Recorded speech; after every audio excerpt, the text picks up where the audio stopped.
Hello everyone, Namaste. Welcome to my channel Sets of Sesame. I hope all of you are doing really well. In today's video, I'll be discussing with you all regarding the pattern shift that has happened in UGC NET Paper 1 exam.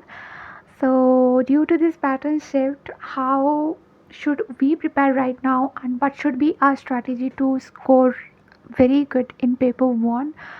Due to this pattern shift, how I have suffered and at last clearing this UGC NET exam, and what was my strategy, how I was preparing. I'll be sharing with you all every details, although it is not possible to share everything in one video, but I will try to summarize everything and put it in one video that will be very helpful for each one of you who all are preparing for this exam.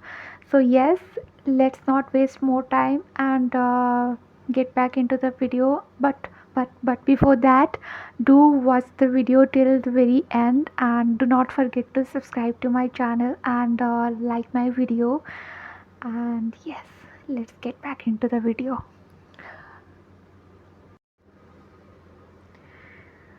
So first of all we must know कि what is pattern shift. Pattern shift का मतलब ये नहीं कि out of syllabus कुछ question आ रहा है. Pattern shift का मतलब ये है कि जो हमारे सिलेबस में है, जैसे मान लो लर्निंग का टेक्निक या फिर हमारा टीचिंग एप्टीट्यूड का टीचिंग मेथड्स मान लो, ठीक है, टीचिंग मेथड का ही मान लो. टीचिंग मेथड में हमको पता है कि हम लोग कुछ पहले से जो क्वेश्चन करते हुए आ रहे हैं, जो कॉमन मेथड से हम लोग पढ़ के आ चुके हैं, बट इसका मतलब ये नहीं कि हम लोग उसी के ऊपर डिपेंड होकर रह जाए, क्योंकि नए नए दिनों में बहुत सारे टीचिंग मेथड्स आ रहे हैं, बहुत सारा नाम आ रहा है. तो हमको अप टू डेट रहना है कि क्या क्या टीचिंग मेथड अभी मार्केट में है. यूजीसी क्या करता है कि वो अप टू डेट क्वेश्चन लाता है, ऐसा नहीं कि पुराना कुछ क्वेश्चन उठा लिया और वही हमेशा लाता रहे. अब मैं दिसंबर का एग्ज़ाम क्लियर कर ली हूँ, मैं ये मान के नहीं, क्योंकि मैंने सिलेबस ख़त्म किया हुआ है तो ज़रूरी नहीं कि मैं ये मान के चलूँगी कि मैं ख़त्म हो गया मेरा सिलेबस, अब मैं बैठ जाऊँगी और मेरा जून का एग्ज़ाम में निकल जाएगा. ऐसा नहीं होने वाला है. मुझे ये 6 महीना जो मिला है गैप, उसके अंदर में ये देखना है कि जो मैंने पहले पढ़ा हुआ है, जो सिलेबस मैंने पहले कंप्लीट किया हुआ है, उसके साथ साथ और क्या चेंजेस आया है, क्या मेथड्स आए हैं, क्या न्यू सिस्टम आया है, क्या इवोल्यूशन हुआ है, वो सब चीज़ें मुझे देखना है और मुझे वो सब चीज़ों का नोट बनाना है. मुझे हमेशा मेरा नोट हर टाइम चेंज करना होता है. जब भी कुछ अपडेट आएगा मुझे वो चेंज करना पड़ेगा. तो आप सब भी हमेशा नोट, अपना नोट खुद प्रिपेयर कीजिए. किसी के ऊपर डिपेंड मत होइए कि आप अभी मुझे बोलेंगे कि मैं अपना नोट दे दूँ. मैं दे सकती हूँ, बट आप लिख भी सकते हैं, बट मैं ये बोलूँगी कि आप खुद के लैंग्वेज में लिखिए. जैसे ट्राई कीजिए कि हाँ ठीक है, मेरे अगर इनकम टैक्स का दिया हुआ है नोट, तो इनकम टैक्स का जो आप मतलब समझते हैं, मैं असेसमेंट ईयर का मतलब लिखी हूँ, असेसमेंट ईयर का मतलब आप क्या समझते हैं मेरे नोट से, या फिर एक वीडियो आप देख रहे हैं तो आप उससे क्या समझते हैं, वो आपका पर्सपेक्टिव लिखिए. ताकि अगर आप ट्राई करेंगे अपना पर्सपेक्टिव लिखने के लिए तो वो चीज़ें आपके दिमाग में सेट होके रह जाएगा. तो पैटर्न शिफ्ट का मतलब ये नहीं कि सिलेबस चेंज हो गया है, सिलेबस वही है. पैटर्न शिफ्ट में क्या होता है कि कुछ नई नई चीज़ें ऐड ऑन हो जाती है, जिसको हमेशा हमको क्या रखना है कि अप टू डेट होके रहना है उससे. तो अभी मैं ये करूँगी कि जो भी हमारे यूनिट से पेपर 1 के, उसमें जो भी लेटेस्ट पैटर्न के जो टॉपिक्स में क्वेश्चन आ रहे हैं उसके बारे में डिस्कस करूँगी. आपके पास अगर पेन पेपर होगा तो ले आइए और लिख लीजिए ये सब टॉपिक्स. और बस लिखना नहीं है, आपको क्या करना है कि इन्हीं टॉपिक्स के ऊपर कुछ कुछ वीडियोस ऑनलाइन ही यूट्यूब में देख लेना. सबसे फ्री सोर्स ऑफ नॉलेज, सब कुछ मिल जाएगा आपको यूट्यूब में, कहीं और जाने की ज़रूरत है नहीं. तो सबसे पहला है हमारा टीचिंग एप्टीट्यूड.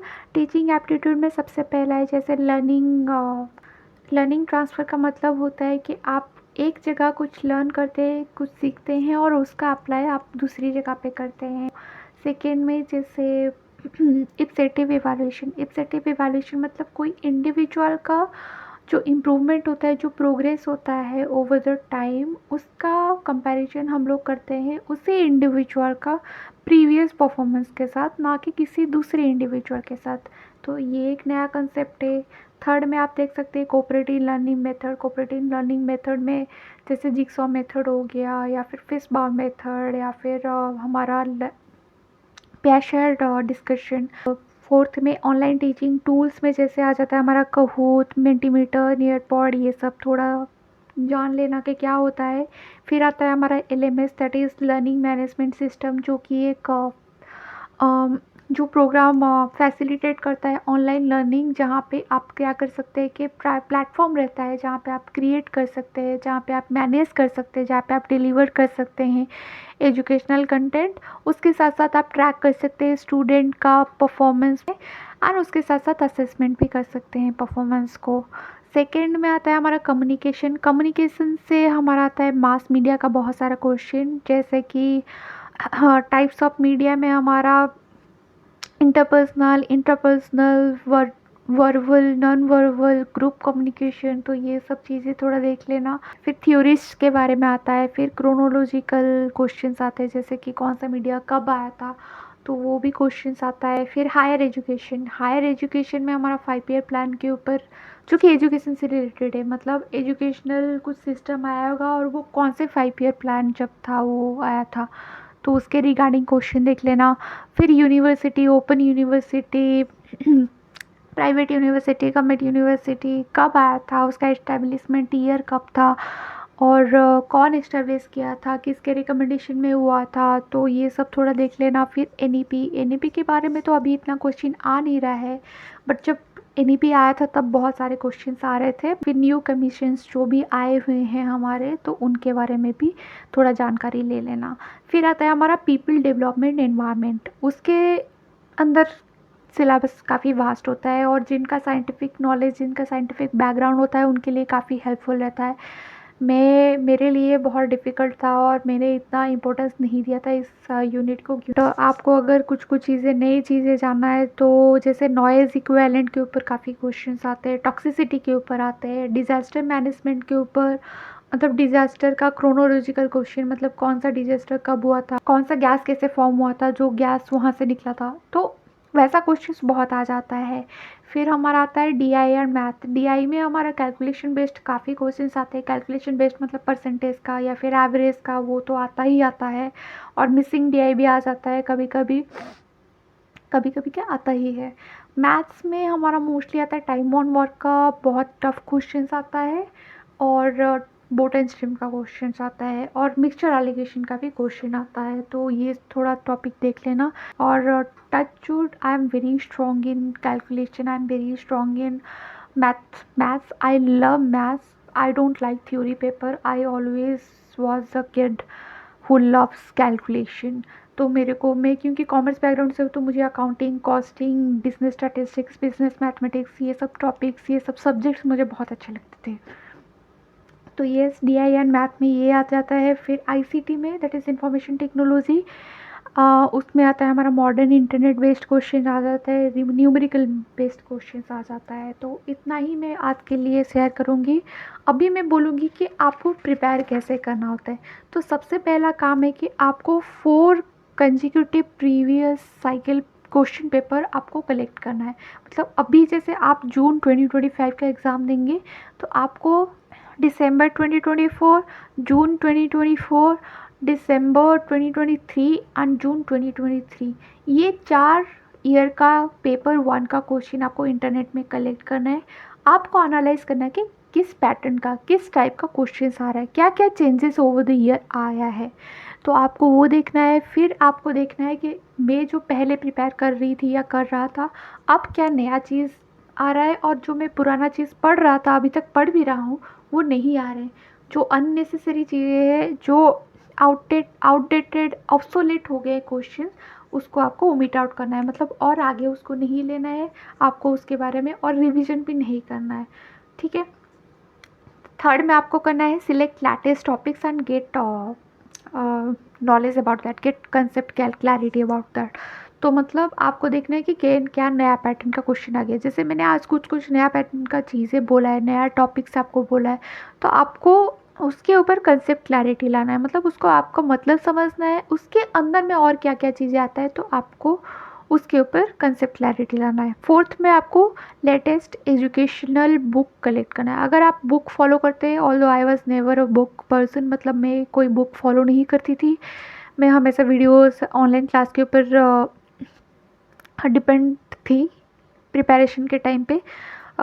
तो आपको अगर बुक फॉलो करना है तो आप अगर कोई 2 साल पुराना या 3 साल पुराना किसी से बुक लाए भी हैं तो इसका मतलब ये नहीं कि आप वो बुक कंप्लीट कर लिए और आपका हो गया, नहीं। आपको उसके साथ साथ वो बुक कंप्लीट करने के बाद भी आपको नेट में देखना है, इंटरनेट में देखना है। आजकल तो सब इंटरनेट में मिल जाता है, आपको इंटरनेट में देखना है कि उसी टॉपिक में और क्या क्या नया चीज़ें अवेलेबल है मार्केट में। तो आपको वो सब भी नोट डाउन करना है, बुक भी फॉलो करना है, उसके साथ आपको नोट भी फॉलो करना है। अगर आपके पास बुक नहीं है, आपको अगर बुक लाना है तो आप लेटेस्ट जो भी बुक अभी मार्केट में है, लेटेस्ट एडिशन का ही बुक लाना है। उसके साथ साथ आपके पास अगर ऑलरेडी नोट्स है, आपको उसको टाइम टू टाइम आपको अपडेट करना होता है, रिफ़्रेश करना होता है। और आपको हमेशा जो भी पैटर्न का कुछ नया टॉपिक आ रहा है, जो भी पैटर्न आ रहा है, आपको अपडेट रहना है। ऐसा नहीं कि पैटर्न आ गया, क्वेश्चन भी आ गया, बट आपको नहीं पता कि ये पैटर्न आया भी था। ऐसा नहीं होना चाहिए। आपको हमेशा बी मतलब what I want to tell you कि be aware of the new pattern, always have the idea of what is happening in the market and be updated about that. Like, don't be a fool, don't be a dumb. Always learn new things, always have the curiosity to know everything. तभी जाके आप knowledge gain कर सकते हैं, वरना तो पढ़ाकू ही बन के रह जाएंगे। नॉलेज गेन करने का अगर मन रहा तो आप सब कुछ सीख सकते हैं। तो yes, that's it for today's video. Be consistent with your study for today's video, that's it. And आपको अगर और कुछ जानना है आप ज़रूर कमेंट में बताइए एंड सब्सक्राइब कीजिए मेरे चैनल को और लाइक भी कीजिए। और बाकी मिलते हैं नेक्स्ट वीडियो में। I will be coming with one more bang on video which will be very helpful for your preparation. So, tada!